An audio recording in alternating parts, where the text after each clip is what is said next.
Hi, I'm Devin, and this is the owner's class for the SINGER Legacy Sewing and Embroidery Machine. We're going to get started by talking about some of the parts of the machine and the accessories that come with the machine, and how to get your machine set up for embroidery. So first, let's take a look at the machine itself. So here is the machine that's set up for sewing mode. So your machine has two different ways of operating. It can be a sewing machine and an embroidery machine. So just kind of by default, as is, it's set up for sewing.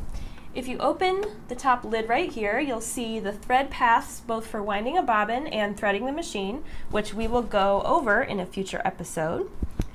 And if you look down at the presser foot, you'll see that your machine comes with a sewing presser foot on the machine, and it has an accessories tray that opens on the side right here. There's a little lever underneath. You can squeeze and open it up like this.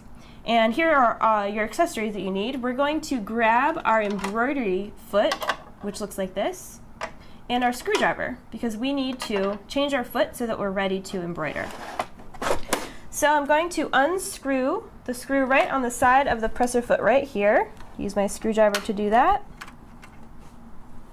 And we'll take it all the way out.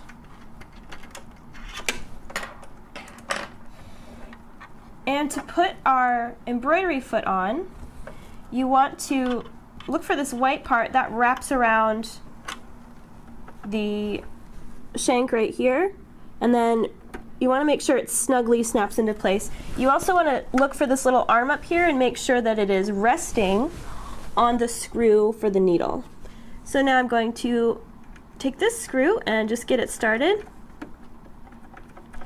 And then we'll use our screwdriver to finish tightening it up.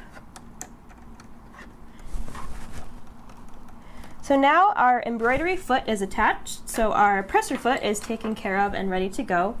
Now what we need to do is attach our embroidery unit. So let's talk about the embroidery unit. That is this guy right here. So this is the piece that you're going to attach whenever you want to embroider with your machine. There are a few parts on it to know about, so we want to look for this piece, which is the embroidery arm. This piece is going to move back and forth as you embroider. This is what controls the hoop position as you embroider. If you look on the embroidery arm, there's the embroidery hoop connection assembly right here. So this is what your hoop is going to actually snap into. And then there's a little lever on the top of it. This is the hoop release. So whenever you are wanting to take your hoop off, you'll push that and then slide your hoop off of your machine. So to put our embroidery unit on, we're first going to take our accessories tray off, so that just slides right off the free arm of your machine, and we will put that aside. Your embroidery unit is going to slide on the same way. So if you look for this open space in the unit, that's going to slide right around the free arm. There's a socket on the back that's going to snap into place, and you want to push all the way until it snaps, like that. You really want to hear that snap. That's how you know that it's connected.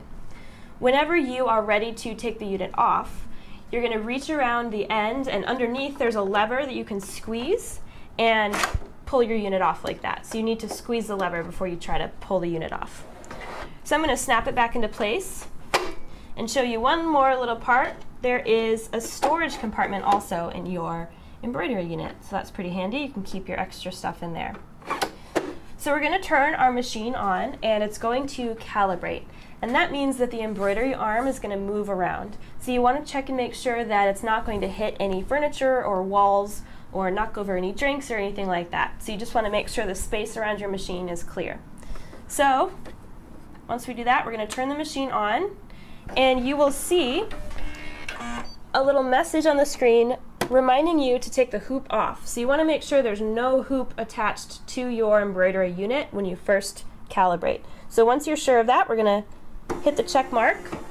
Our embroidery arm is going to move around and calibrate, and then your machine is set up for embroidery and ready to be threaded, which we're going to talk about in a future episode.